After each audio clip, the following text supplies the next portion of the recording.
வணக்கம். இப்பதிவினை முதற்தடவை பார்ப்பவர்கள் அல்லது ஏற்கனவே பார்க்க தவறியவர்கள் சப்ஸ்கிரைப் பண்ணி பார்க்கும்படி தயவுடன் கேட்டுக்கொள்கிறேன்.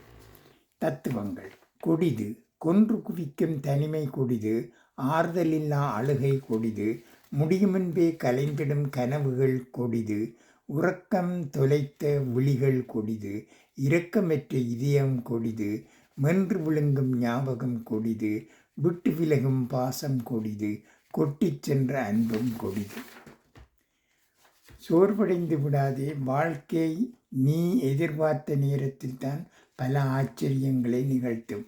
இன்றைய நிலைமையை வைத்து எதையும் தீர்மானித்து விடாதே. காலமும் நேரமும் எப்போது வேண்டுமானாலும் மாறலாம். உள்ளது எதுவோ அது இறைவன் கொடுத்தது என்று மகிழ்ச்சியாயிரு. இல்லாதது எதுவோ அது இனி இறைவன் கொடுக்கப் போகிறான் என்று நம்பிக்கையுடன் இரு.